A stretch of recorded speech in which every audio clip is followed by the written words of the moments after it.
이 법문 들으시는 인연 공덕으로 모든 댁내의 재앙을 소멸하시고 소원이 성취되어 부처님 시봉 잘 하시기를 바람드립니다. 오늘 말씀드릴 강의 제목이 굉장히 거창합니다.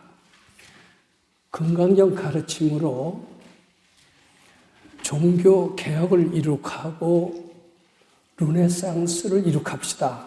참 아주 굉장히 거창한 제목입니다. 이 거창한 제목을 들으시고 아마 여기 계신 분들이나 시청자분들께서 저 사람이 무슨 한 소식을 했길래 무엇을 깨쳤길래 저렇게 거창한 제목의 이야기를 할까 굉장히 궁금하게 생각하실 겁니다.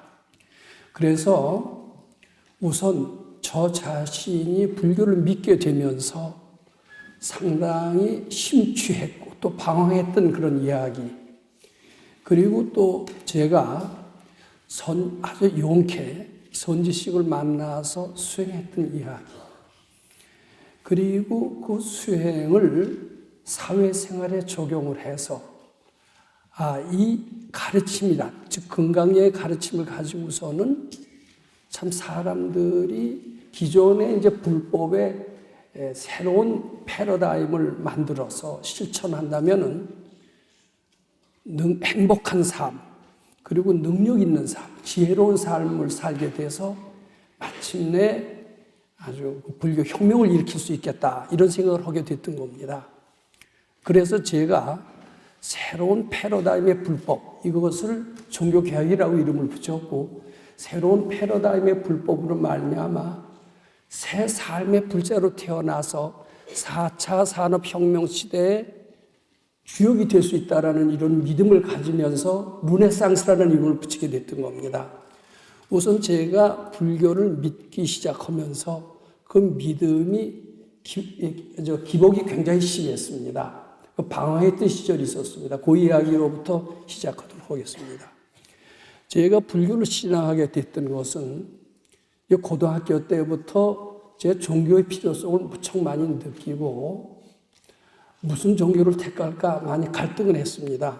근데 저희 어머니는 기복불교이긴 하지만은 절에 열심히 다녔던 그것을 생각을 해서 이왕이면은 집에서 어머니 따르는 불교를 한번 믿어보자라고 생각을 하고 대학에 들어오자마자 본격적으로 불교 신행을 위해서 대학생 무슨 학생회가 있나를 찾아봤어요. 그래서 저희가 대학 입학했던 때가 1961년입니다. 한 근 60년, 50년이 훨씬 넘네요. 그때는 정말 호랑이 담배 먹던 시절이 돼서 불교 학생이라는 게 있질 못했습니다. 그리고 불교 신자가 말로는 1000만이니 뭐니 그래도 그 드러내놓고 활발하게 활동을 하지 않았기 때문에 그때는 활성화된 법회를 찾기도 아주 어려웠던 것 같습니다. 그래서 불교 학생회가 어디 있나 하고 수소문 끝에 그 대각사, 종로 3가입니다. 복잉동에 그 백용성 스님이 세우신 대각사에 불교 학생회라는 것이 있다는 그런 소문을 듣고 거기 찾아가서 처음으로 불교에 대한 지식을 들을 수가 있었습니다. 거기서 처음으로 불교에 대한 이야기, 아마 반야신경에 관한 말씀을 들었던 것으로 생각했는데 그 말씀을 듣는 순간 저는 아주 푹 빠져들어갔습니다. 불교에 이렇게 위대하고 심오한 사상이 있나? 저는 몹시 감탄했습니다. 좀 부끄럽고 죄송스러운 얘기지만은 불교는 그때 좀 미신 비슷한 게 아닌가 그런 생각을 하고 있었고, 그건 저만의 생각이 아니라 많은, 특히 그때만 하더라도 대학생이 좀 드물었던 시절에 대학생들이 가지고 있는 거의 공통적인 생각이 아니었나 싶습니다. 그런데 그때 법문을 처음으로 듣고 보니까 아주 경천동지라고 할 만큼 눈에 불교가 이렇게 위대하구나 그런 것을 느꼈습니다. 자, 이게 말만 들었는데 그럼 불교 서적이 어디 있나, 해설서가 어디 있나, 이렇게 저는 궁금하게 생각을 하고, 변변한 책방이 없어서 인사동에 있는 큰 책방을 돌아다니다가 지금 벌써 고인이 되셨지만 신소촌 스님이 쓰신 금강경 해설서를 우연히 발견하게 됐습니다. 저 금강경 해설서를 계속 계속해서 읽어 내려가면서 특히 응무소주 이생기심이라는 그런 구절에서 저는 또 한번 크게 아주 머리를 얻어맞은 것 같은 아주 깜짝 놀라는 저 나름대로 깨침을 얻었고 깊은 환심 속에 빠져들어갔습니다. 그때 아마 지금 생각해보면 건강형을 확실히 알아서 그런 환심이나 어떤 깨침의 느낌을 받았던 것 같지는 않습니다. 아마 전생의 인연이라고 해야 될까 저는 그렇게 생각을 합니다. 불교가 이렇게 위대하구나. 부처님의 가르침이 이렇게 심오하구나. 내가 생각했던 것과 어떻게 이렇게 다를까? 왜 이렇게 위대한 불교를 사람들에게 모를까? 저는 그 책을 읽고 또 읽으면서 주위 사람들한테 알리고 싶은 욕망이 너무나 많았습니다. 그래서 똑똑하다고 하는 제 주위의 대학생들한테 읽어보게 했어요. 근데 그 학생들은 아무리 읽어도 난 재미도 없고 아무 감흥도 없다 그래요. 저는 그 이해를 할 수가 없었습니다. 이렇게 심오고 좋은 것을 왜 너는 모를까? 지금 알고 보면 세상에 인연법이라는 것을 너무 몰랐던 것 같습니다. 이렇게 누구나 다 좋아하고 놀랄 만한 가르침이 있다는 것을 나는 아는데 너는 나보다 머리가 더 좋은데 넌 왜 모르냐? 그거 이해할 수가 없었습니다. 그건 그렇고 하여튼 나는 이 길로 나간다 이렇게 생각을 하면서 닥치는 대로 불교 서적을 많이 찾아다녔습니다.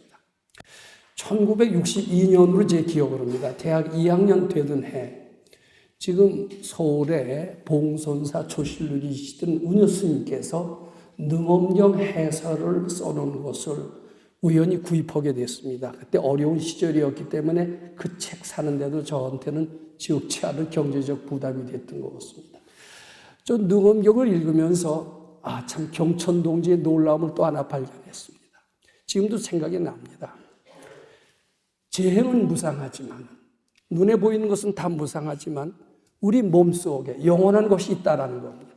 저는 그때 읽고 한 60년 동안 거의 안 읽었습니다만 그 구절은 너무나 인상적이어서 지금까지도 기억을 하고 있습니다. 보는 성품, 듣는 성품 이것은 영원하다라는 겁니다. 눈에 띄는 모든 삼라만상은 재행무상이지만은 내 마음속에는 영원한 것이 있다라는 것을 능엄경에 너무나 실감나게 잘 설명을 하는 것을 듣게 되면서 내 속에 이런 위대성이 있구나. 인간 속에 이렇게 위대성이 있구나. 인간 속에 이렇게 위대성이 있다는 것을 일러주시는 부처님 너무나 훌륭하시다. 이런 생각을 하게 됐던 것 같습니다. 그 다음에 대학 3학년 때인 1963년입니다. 그때 이제 저희 동창들이 처음으로 대학생 불교연합회라는 것을 창립했던 기억이 납니다. 그때 처음으로 한글로 된 우리말 8만 대장경이 나왔습니다. 지금도 그 책이 그대로 출간되고 있습니다.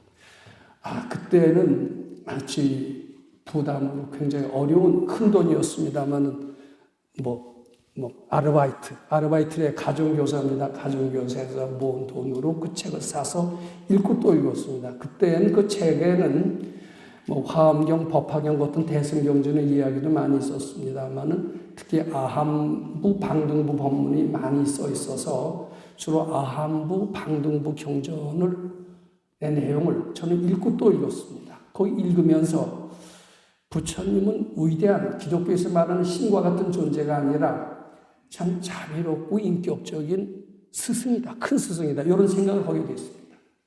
그리고 인과 응보라는 게 이렇게 엄정하게 진행되는 것인가. 참 불교는 과학적이고 합니다. 이런 생각을 또 하게 됐던 것 같습니다.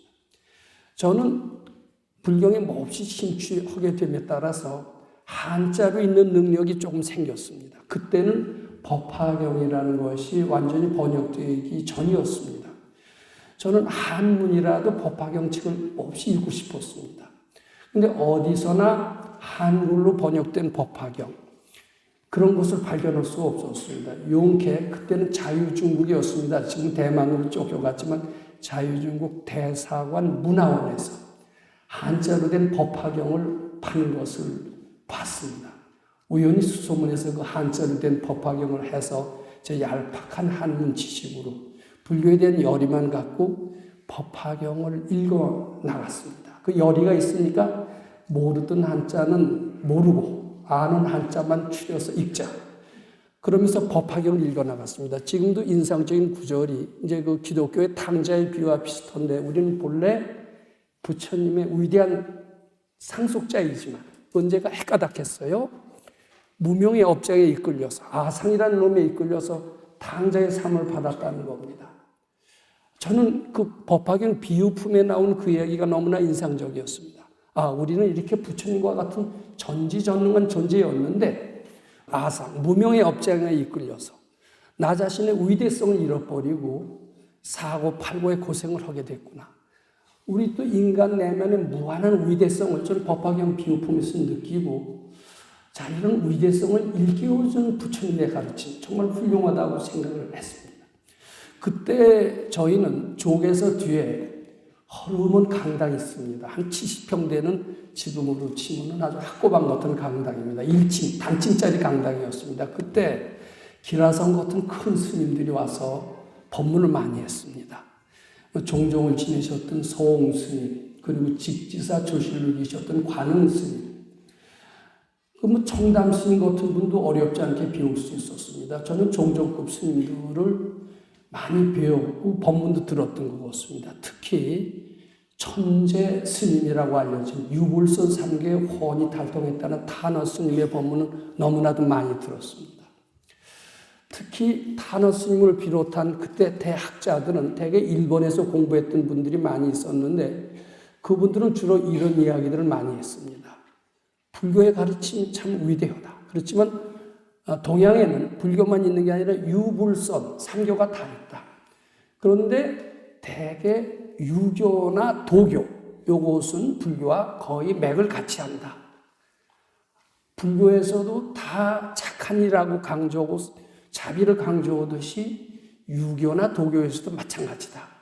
그렇게 얘기를 하십니다. 저는 주역을 강의 들은 적이 있었습니다. 유불선 3교가 다 비슷하다라고는 가르침을 주신 대석학이신 이종익 박사를 통해서 그때 제가 주역을 공부한 적이 있습니다. 저도 주역의 그 구절을 지금도 아주 생생하게 기억을 합니다. 그 구절 중에 하나가 뭐냐면 역이라는 것은 무엇이냐?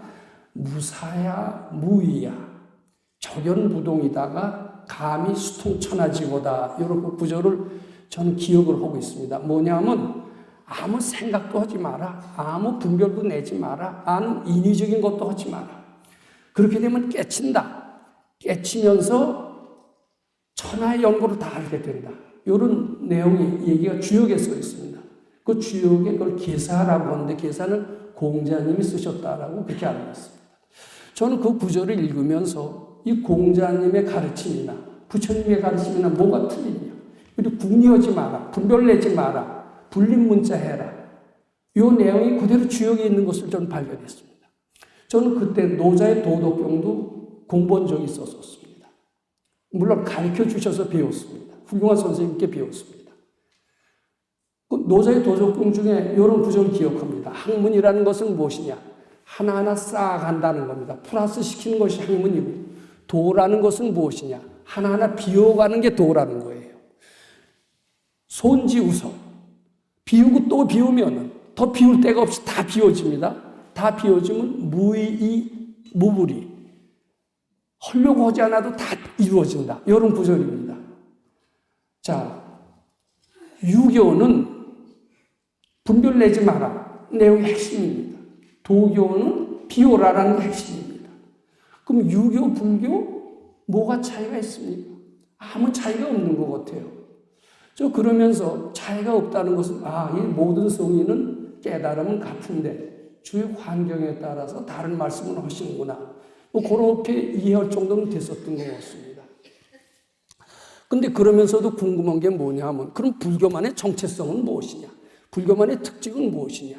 유교나 불교나 이게 다 그럴듯 비슷하다라면 불교만의 특징이 무엇이냐? 그저 착한 일만 하고 그리고 비우기만 하면은 다 불교냐? 전 이런 의문이 생겼습니다. 근데 그런 의문에 대해서 큰 스님조차도 그거 다르지 않다. 성인들의 깨침은 동일하다. 환경에 따라서 다르게 말했을 뿐이다.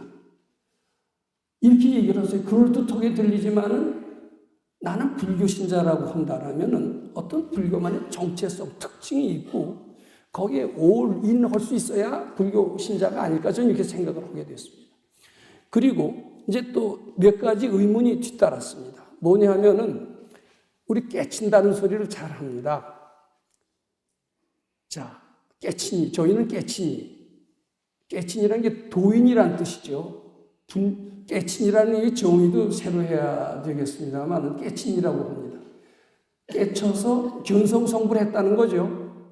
견성성불한 것은 깨쳐야 아마 견성성불한 거합니다. 우리는 지금 꿈처럼 꿈속에서 살고 있는데 꿈을 깨듯이 깨쳐야 견성성불하는데 무슨 원리로 깨치느냐? 뭐가 사라져야 깨달음을 얻다라고 하느냐? 그 깨친 원리에 대해서 좀 굉장히 궁금하게 생각했습니다. 중생이 보살이 됩니다. 그걸 깨치는 거라고 얘기를 합니다. 보살을 각 유정이라고 그러죠. 그러면 뭐가 변해야 깨치죠? 깨친다는 것은 뭐가 어떻게 돼서 깨치기 전과 후가 이루어졌느냐? 이거 질문을 드리고 싶습니다. 아마 거기 대답하기 좀 쉽지 않을 것 같습니다. 그럼 이렇게 얘기해요. 우리가 이제 학교 다니는데 수학을 배웁니다. 수학에 어려운 문제가 있어요. 근데 한참 집중하다 보면 다 알아져요. 그것도 일종의 깨침이다라고 얘기할 수 있을지도 모릅니다. 그래서 많은 사람들은 깨치는 원리는 집중이다라고 얘기합니다. 화두를 집중하고 참고하다 보면 다 깨친다. 깨치는 원리가 집중이냐 이렇게 생각할 수가 있습니다. 또 요새는 간화선에서는 이제 집중이라는 말을 씁니다만 위파사나 하는 이들은 뭐 지켜봐라, 알아차려라 이렇게 합니다. 지켜봐라. 우리 수식관 합니다. 숨을 들이쉬고 내쉬고 이걸 한참 지켜보면 뭐 깨쳐지는가? 그럼 깨쳐지는 원리는 지켜보는 것인가? 전 무슨 원리로 깨쳐지는지 이것을 정확히 잘 이해할 수가 없었습니다. 그리고 또 이제 궁금합니다. 재앙이 우리 재앙이라는 게 얼마나 많습니까? 빈곤에서 밥도 못 먹는 어려운 시절이 있습니다. 파산, 이게 큰 재앙 아닙니까? 화재, 큰 재앙 아닙니까? 이별, 큰 재앙입니다. 무엇 때문에 재앙이 일어나느냐? 재앙이 일어나는 원리. 이것을 설명해 주신 분이 있을까? 그 재앙이 일어나는 원리를 안다면 해결하는 방법도 얘기해 주실 수 있겠죠. 저는 부처님이시라면 그 당연히 명쾌하게 설명을 하시고 그 재앙에서 벗어나는 방법까지도 제시하실 수 있어야 될 것으로 생각을 했습니다. 그 다음에 이제 소원성취를 한다고 합니다. 물론 노력을 하고 열심히 성실하게 살면은 재앙도 소멸되고 소원도 성취가 되겠죠. 근데 노력한다고 다 소원성취되는 건 아니에요. 그리고 깨치는 원리와 세상에서 성공하는 원리를 같습니까? 다릅니까? 이렇게 물어본다면 당연히 다르다라고 얘기하실 겁니다. 세상에서 잘 사는 원리와 수도에서 깨치는 원리가 어디서 같으냐? 당연히 다르다. 이렇게 얘기하실 것 같아요. 근데 저는 다를 것 같지가 않습니다. 같다라고 그때 생각을 했어요. 그때도 저는 이런 얘기를 들은 적이 있습니다. 백전영웅이 지 불법이다. 여기 흑판이 있어서 쓰질 못하는데요. 그 김유신 장군이 하셨던 유명한 말씀입니다. 세상 일을 다 성공해 본 사람이야말로 불법을 안다는 얘기입니다. 그럼 그 말씀을 잘 음미해 보세요. 그럼 세상 일에 성공하는 원리와 불법을 아는 원리가 같다는 뜻이 그 안에 담겨 있습니까? 안 담겨 있습니까? 담겨 있는 것 같은데 그런 질문을 하면 깨닫는 원리와 세상을 잘 사는 원리는 다르다라고 당연히 그때 얘기하는 것이 그때 풍토가 아니었나 싶습니다. 저는 이런 의문을 많이 가지고 방황을 합니다. 이 밝은 스승이라면 서가열의 같은 스승이 이 세상에 나타났다면 거기에 대해서 대답을 해 주실 수 있을 텐데 제가 이제 밝은 스승을 이렇게 많이 찾으려고 하다가 제가 마침 아는 도반 하나가 소개를 해 주세요. 훌륭한 스승이다. 그분은 얼마 전에 동국대학교 총장을 하시고 그러셨는데 이제는 거기서 은퇴를 하셔서 경기도 부천시 수호사동이라고 하는데 법당을 짓고 거기서 후학들, 인연 있는 후학들을 갖고 지도하시는데 대단한 분이다. 숙명통이라는 말을 들어봤느냐? 전생을 아는 지혜를 숙명통이라고 한다. 그는 아마 한국 최초로 숙명통을 얻으신 대도인이다. 숙명통만 얻은 게 아니라 다른 사람의 마음을 훤히 꿰뚫어 본 도인이다. 근데 그분은 절대로 사람 끌려고 하지 않아. 성의껏 찾아가야 겨우 만나준다. 근데 한번 만나봐라. 이렇게 이제 번호는 도반이 있습니다. 그러다가 이제 그 친하게 지내는데 어느덧 사라졌어요. 사라졌는데 어떻게 연락이 됐는데 자기는 거기 다니는데 아주 다니다가 못해서 아주 추가해서 그 문제에서 공부한대요. 그래서 공부가 잘 되냐고 그랬더니 공부가 대단히 잘 된대요. 어떻게 잘 되냐고 그랬더니 나는 이제 다른 사람이 전생을 볼 정도가 됐대네요. 야, 그러니까 무척 호기심이 생겨요. 정말 그게 사실인지 아닌지, 전생이 있는지 없는지도 의심이 안 가는데 전생을 볼 정도로 닦았다니까 호기심이 통할 수밖에 없었죠. 그래서 이제 마음을 먹고 어느 날 이제 제가 군대에 있을 때입니다. 제가 ROTC 장교를 했는데 춘천에서 근무했습니다. 그때 장교들은 일요일 날은 쉴 수가 있었고 토요일 날 오전 근무밖에 안 했기 때문에 이제 토요일 날 이제 별로서 외출을 했죠. 외출해서 경기도 이제 소사동이었습니다. 이제 거기 삼거리라는 데가 있는데 소사 삼거리에 내려서 서서히 걸어갑니다. 서서히 걸어가는데 이상하게 한 걸음 걸어가면서 이 불안한 생각이 차츰 가라앉습니다. 근데 그 뒤로 매주 찾아갔습니다만은 매주 찾아갈 때마다 그건 동일한 아주 그 느낌이 다가왔어요. 한 걸음 한 10분 정도 걸어가면 됩니다. 근데 내려가면 내가 공부 잘못했으면 또 꾸중 맞지 않나. 남의 마음을 훤히 꿰뚫어 보시는 분한테 이거 참 불안하다. 이 생각이 차츰 가라앉아요. 거기 가면 편안해집니다. 근데 재밌는 것은 시골이었습니다. 지금은 거기가 아주 대도시로 변했습니다만 시골이었는데 초인종도 없고 밖에서 우물쭈 물었고 있었는데 이게 속으로 그랬어요. 도민님은 알아서 나오시겠지. 근데 정말 알아서 나오시더라고요. 좀 얼떨떨했습니다. 이제 법문을 듣는 겁니다. 근데 이 백 박사님은 남의 말씀을 인용하시는 게 없어요. 그대로 당신의 소리를 하는 겁니다. 가끔 달마대사는 어땠다, 해능대사는 어땠다, 마조스님은 어땠다 이런 얘기를 하시지만은 자기가 깨친 것의 근거를 대기 위해서 그분을 잠시 빌렸을 뿐이지 그분의 말씀을 나한테 주입시키기 위해서 부처님의 말씀을 이렇게 하라고 하니까 하라가 아니라 내가 깨쳤는데 깨친 것을 입증하는 뒷받침으로 부처님 말씀이나 마조스님을 인용했지 무조건 나한테 주입식으로 시키지 않는 것이 그분의 특징이었습니다. 즉 당신의 소리를 하는 것입니다. 그 특징이 뭐냐면 아주 시원해요. 힘이 있어요. 누구의 말을 이럴 것이다가 없어요. 이렇다 아니면은 모른다는 표현은 일체 없습니다. 저는 그런 표현을 들어본 적이 없습니다. 아주 시원하게 뚫렸습니다. 그리고 예를 들어서 계정해를 설명할 때 우리는 계란 무엇입니까? 그러면 5개 얘기를 합니다. 불사생 불투도 이렇게 이제 비군은 250개, 비군이는 350개 이렇게 기회를 쭉 설명을 합니다. 근데 그분은 기회를 어떻게 설명하느냐, 계정해를 어떻게 설명하냐면 이게 수도를 하려고 그러다 보면 이것은 해야 될 것이고 이것은 해야 되지 않을 것이다. 이게 저절로 터득이 된다. 저절로 터득이 돼서 해야 할 것을 지키는 것을 계라고 한다.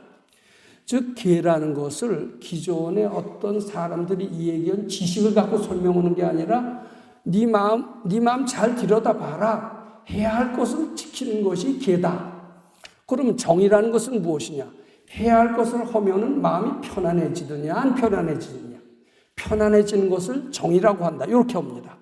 정은 어떻게 가부좌를 하고 앉아서 수식관을 하고 앉아서 이런 불교 사전이나 이런 식의 얘기를 하지 않습니다.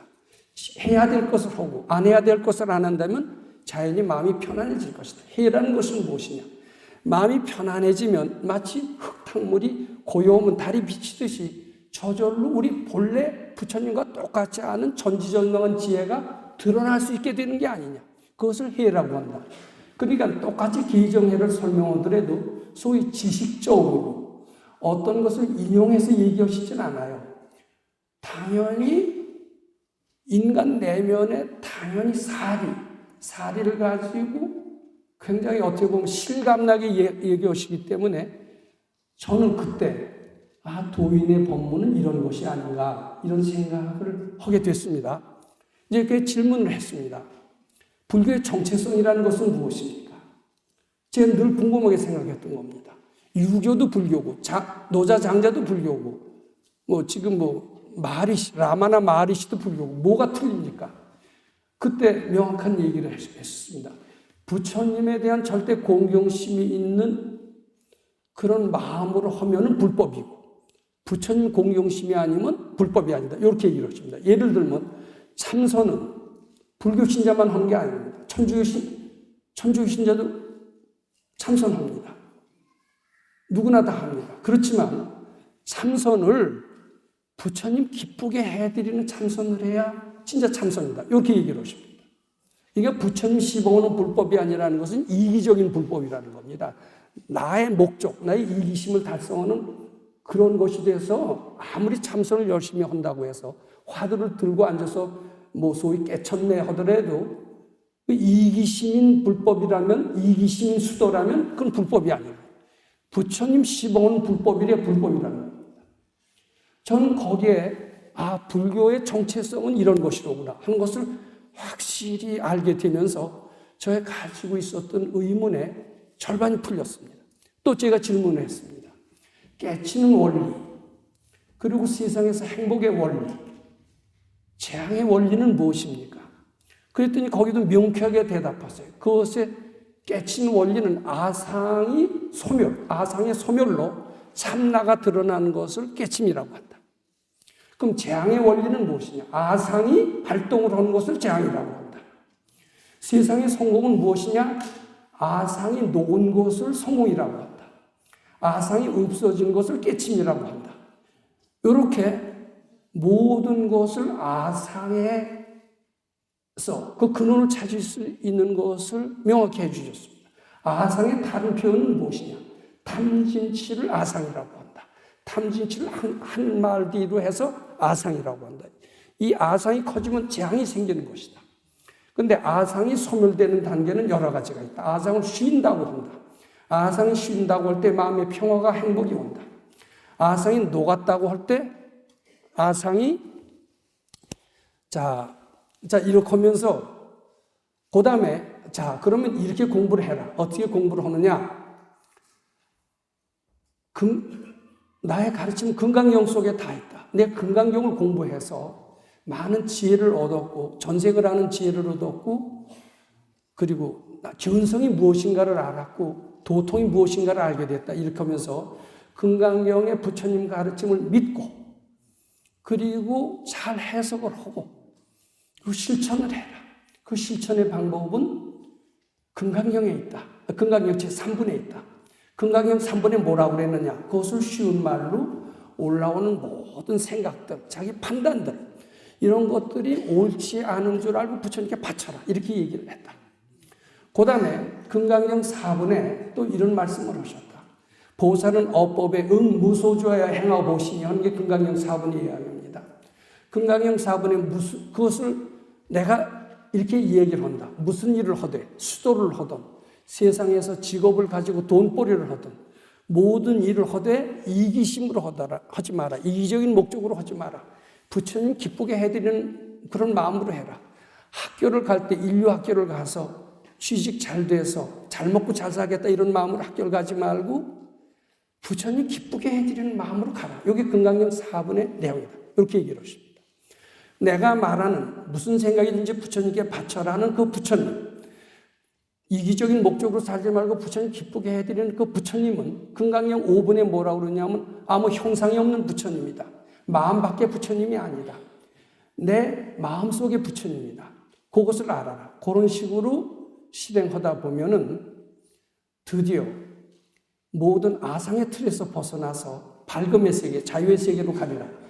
이것이 그분의 가르침의 핵심이었습니다. 저는 매주 찾아갔습니다. 매주 찾아갈 때마다 군대에서 받은 스트레스를 확 녹였습니다. 거기서 하루 저녁 잤어요. 주말에 하루 저녁 자고 금강경 읽었습니다. 아침 저녁으로 금강경 읽어라. 낮에는 이러면서 올라오는 모든 생각을 부처님께 바쳐라.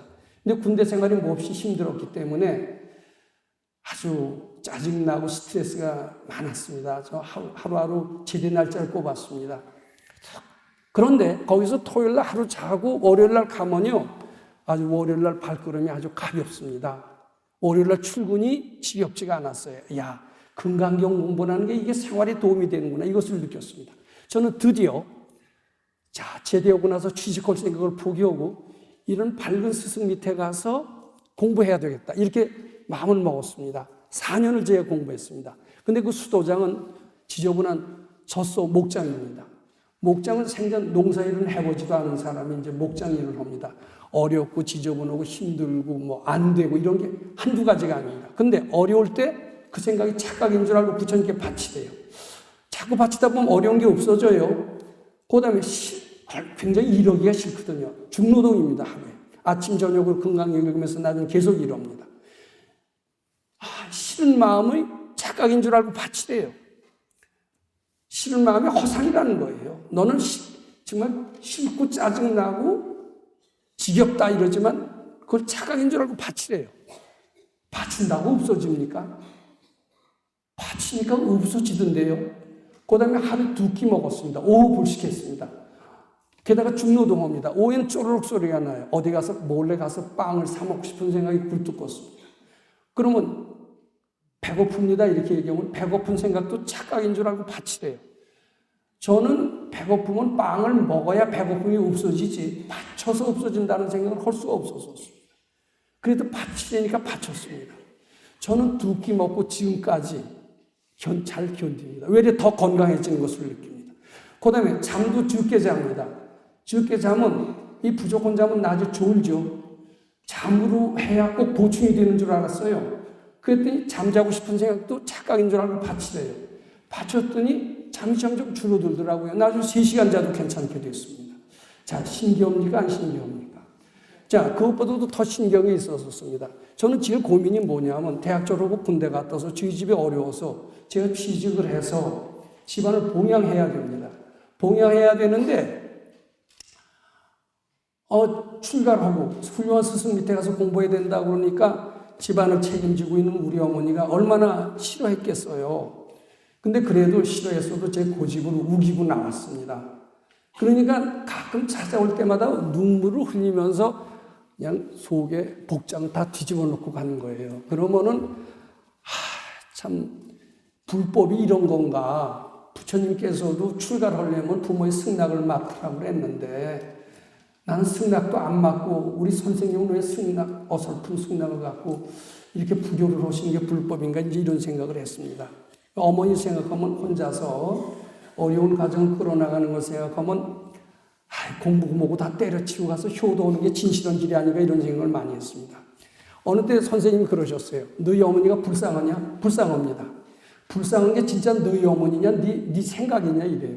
근데 가만히 보니까 어머니가 불쌍하다라고 생각했지만 그게 진실인지 아닌지 그것을 저는 알 수가 없었습니다. 근데 가만히 보니까 제 생각 같아요. 제 생각입니다. 자, 금강경이 뭐라고 그러냐? 범소유상은 개시허망이라고 했다. 그건 네 생각은 착각이다, 허상이다, 이렇게 얘기하셨다. 그리고 그걸 부처님께 바치라고 하셨다. 그러니까 너희 어머니가 불쌍하다는 생각을 바쳐라, 이렇게 말씀하십니다. 그래서 그 말을 믿고 죽어라고 바쳤습니다. 바쳤더니 내가 좀 편안해졌어요. 좀 편안해졌습니다. 저만 편안해지면 뭐랍니까? 저희 어머니는 안 편안합니다. 자꾸 바쳐봐라. 너희 어머니도 편안해질 것이다. 근데 울면서 찾아오는 게 덜해요. 저희 어머니도 편안해졌나 봐요. 그럼 편안해지면 뭐래요? 집안이 먹고 살게 돼야죠. 자꾸 저는 의심하는 겁니다. 아니다, 두고 봐라. 근데 제가 집에 가서 보지라도 먹고 사는 것까지 되더라고요. 저 거기서 깨친 게 있습니다. 저는 불교는 자력불교인 줄만 알았어요. 그런데 자꾸 나라는 걸 바치고 없애니까 참나가 드러나고, 이 참나는 절대적인 능력을 발휘해서 우리 집안, 어머니의 마음을 편안하게 하고 집안 잘 살게 했던 겁니다. 어떻게 보면 기독교인들이 얘기하는 것은 부처님의, 하나님이 해주셨다 이런 얘기를 했는데, 저는 부처님이 해주셨다는 생각을 안 했지만은, 가만히 보니까 가짜 나를 자꾸 바치니까 참나가 드러나서 참나는 부처님과 똑같은 전지전능의 위력이 있어서 그분이 해주셨다고 그러면 이해가 되더라고요. 아, 불교는 자력종교이기도 하고 타력도 되는구나. 저 거기서 깨쳤습니다. 이것을 생활에 응용할 수 있다는 것을 알게 됐습니다. 저는 4년의 수도 생활을 마치고 그 뒤로 사회에 나왔습니다. 저는 대학 졸업하고 군대 갔다 와서 10년 만에 처음으로 직장을 찾는 일에 했습니다. 저는 바뀌는 게 있었습니다. 그전에는 공부라는 것은 지겹게 싫어졌는데 싫다는 생각도 착각인 줄 알고 바치면서 공부를 좋아하게 됐고, 이 공부를 좋아하게 된 것이 좋은 성적을 얻게 됐고, 저는 드디어 뒤늦게 출발했지만은 어렵다고는 대학 교수까지 됐어요. 대학 교수가 된 게 다가 아닙니다. 저는 모른다는 생각을 자꾸 바치면서 아는 지혜를 저는 얻어낼 수 있다는 믿음을 갖게 됐고, 자연의 비밀이 하나하나 알아지면서 굉장히 좋은 논문을 썼다라고 스스로 생각을 합니다. 그 논문으로서 많은 SCI급의 논문을 배출했습니다. 아, 공부만 잘하면 아인슈타인도 별게 아니로구나, 이런 느낌을 가지게 됐습니다. 어떻습니까? 불법이 위대합니까? 안 위대합니다. 저는 10년 동안 누가 보면 쟤는 끝났어, 쟤는 허송세월이야, 불법이 밥 먹여주냐, 불법이 출세시켜주느냐, 깨달음을 얻는 데는 도움되지만 세상 사는 데는 다 별 볼 일이 없는 것이다, 이렇게 생각하는 보통 사람들의 사고방식을 완전히 뒤엎는 일에 저는 성공했다고 지금 감히 말씀드립니다. 특히 부처님 향하고 부처님 공경하는 것은 불교의 정체성입니다. 왜 우리는 부처님을 절대 공경하지 않으면 안 되느냐? 지금 큰 스님들은 얘기를 합니다. 참선을 해라, 복을 지어라, 이런 얘기를 합니다. 근데 참선을 해라, 복을 짓는 것은 불법이 아닙니다. 부처님 기쁘게 해드리는 참선을 해야 됩니다. 부처님이 계셔야 됩니다. 부처님을 기쁘게 한 복을 지어야 어둠이 물러갑니다. 부처님이 기뻐하는 참선을 해야 아상이 죽습니다. 아상이 죽어야 어둠이 물러가지, 그냥 참선을 한다는 것은 이기적인 참선이 됩니다. 그냥 복을 짓는 것은 이기적인 복을 짓는 겁니다. 어디까지가 이기적이고 아니냐는 부처님이 계시느냐 안 계시느냐 이 차이가 있습니다. 그래서 부처님이 향하는 것은 매우 중요합니다. 마음의 부처님입니다. 참나의 부처님입니다. 그래야만이 아상이 비로소 죽을 수가 있습니다. 아상이 죽어야만 우리는 깨달음도 얻을 수 있지만 세상에서 행복하고 윤호하고 이렇게 잘 살 수 있다라고 이제 확신을 하게 됐습니다. 시간이 돼서요, 저는 이것은 새로운 패러다임의 불법이다 이렇게 얘기를 하면서 종교개혁이라고 이름을 짓습니다. 종교개혁으로 해서 저는 몇 가지를 제안하고자 합니다. 우리는 부처님 기도를 합니다. 절을 10만 배, 100만 배 합니다. 마음밖에 부처님 없어요. 저는 굉장히 고달플 때 관세음보살을 많이 외웠습니다. 중생 피곤액 무량고 핍심 관음묘지력 능구세가로, 내가 이렇게 고단해도 관세음보살은 나를 구원해 줄 것이다. 그렇게 해도 고단한 건 마찬가지더라고요. 저 금강경에 있고 고단한 데서 벗어났습니다.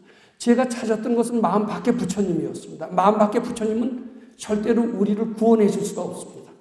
저는 이런 말씀 드리고 싶습니다. 마음 밖에 부처님은 아니 계십니다. 자신의 마음을 들여다보고 분별심을 소멸하면서 내 마음속에 부처님을 찾아봅시다. 두 번째로 부처님을 시봉하는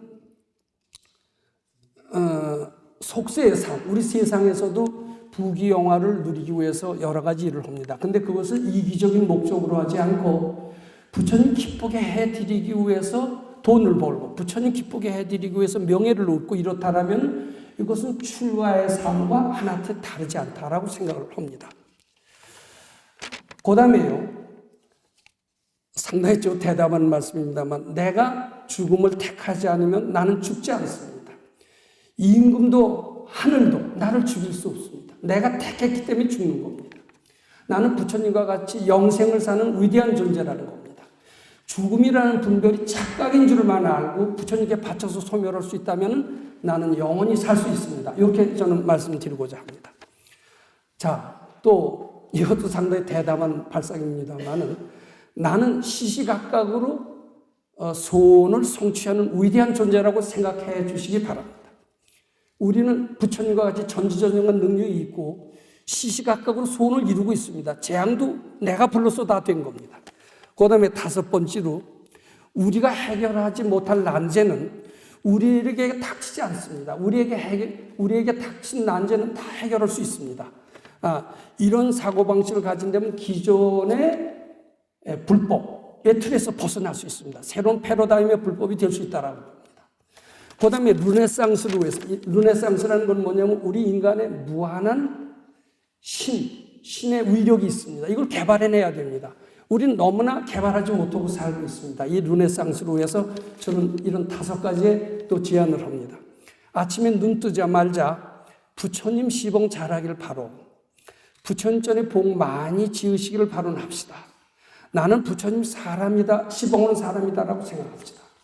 아까도 말씀드렸지만 부처님 공경하는 마음이 돼야 불법입니다. 나는 부처님 전에 복 많이 지기를 바로는 자꾸 해서 나 자신이 부처님 시봉하는 사람이라고 믿게끔 해야 됩니다. 그럴 때 모든 어둠이 물러가고 아상이 소멸되고 재앙이 소멸이 되고 소원이 성취된다. 이렇게 말씀드립니다.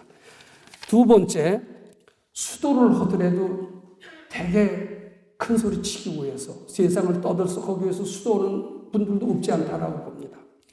이기적인 목적으로 하지 말고, 도통을 하려고 하더라도 이기적인 목적으로 하지 말고 부처님 기쁘게 해드리는 수도를 합시다. 그래야 수도가 잘 됩니다. 이기적인 목적으로 하면 수도를 성취할 수가 없습니다. 그 다음에 세상의 모든 사업을 하려고 하더라도 나 잘 먹고 잘 되기 위해서, 이름 내기 위해서 하지 맙시다. 부처님 기뻐하는 그런 마음으로 합시다. 그래야 세상의 사업도 잘 됩니다. 이렇게 말씀드립니다. 그 다음에 우리는 호기심이 있을 때 싫다는 소리도 잘하고 아니 된다는 사이도 잘하고 모른다는 생각이 들어도 그런 생각을 잘할 수 있습니다. 근데 그 생각이 다 금강경에 뭐라고 그랬어요? 착각인 줄 알고 부처님께 우리 바쳐봅시다. 바쳐보면은 싫다가 즐겁다로 변합니다. 그리고 아니 된다가 된다로 됩니다. 전 경험을 많이 했습니다. 또 모른다가 변해서 안다가 됩니다. 불교에서도 모른다는 생각을 자꾸 부처님께 바치면 어떤 위기에서도 부처님의 지혜가 나한테 임하신다라고 저는 그렇게 믿습니다. 네 번째로 우리는 이런 판단을 잘합니다. 학자들은 그런 소리를 더 잘합니다. 이것은 만고불변의 진리다. 또는 보통 이것은 절체절명의 위기다. 이런 소리를 잘합니다. 그런 판단을 하지 맙시다. 만고불변의 진리라고 생각한다. 근데 그렇지 않을 수도 있다. 이게 허상이다라고 생각할 수 있어야 됩니다. 이것은 절체절명의 위기다라고 생각해서도 안 됩니다. 절체절명의 위기라고 생각했을 뿐이지만 이것은 허상이다. 이렇게 해야 됩니다. 그래야 거기서 벗어나서 큰 자유와 지혜를 얻는다. 이렇게 말씀드리고자 합니다. 마지막으로 우리가 사람을 대할 때 저 사람이 나한테 뭘 잘해줄까? 저 사람이 나한테 무슨 선물을 줄까? 이렇게 기대하면서 대할 수가 있습니다. 스님을 만날 때 스님이 나한테 나를 뭘 얼마나 도와줄까? 이렇게 하면서 스님을 찾아가는 수가 많습니다. 누구를 만날 때 저 사람한테 뭐 얻을 게 있을까? 이렇게 찾아갑니다. 근데 우리 그래서는 안 됩니다. 그럴 필요도 없습니다. 우리는 부처님과 같은 전지전능한 능력을 지닌 존재이기 때문에 항상 줄 생각을 해야 됩니다. 그리고 대가를 바랄 필요가 없어요. 계산할 필요가 없어요. 무보수한 일을 연습을 합시다. 저는 무료급식 10몇 년 했습니다. 무료급식 하면서요, 마음이 바뀌고, 성품이 바뀌고, 팔자가 바뀌었습니다. 한번 해볼 만합니다. 주는 마음으로 대하고, 이렇게 하면은 정말 무량대복을 받는다. 무주상 보신 복덕이 무량하다. 이것을 얻게 됐습니다. 이것이 제가 하는 참 우리 인성 개발에서 무한한 축복을 받는 르네상스의 이야기가 되겠습니다. 자, 오늘 이렇게 해서 우리 금강경 가르침을 통한 종교 개혁을 이룩하고 르네상스를 이룩합시다. 미흡하지만 대개 이 정도로 말씀드립니다. 이 법문 잘 들으시는 인연공덕으로 모든 재앙 소멸하시고 소원 이룩하셔서 부처님 전에 복 많이 지으시기를 다시 발언드립니다. 감사합니다.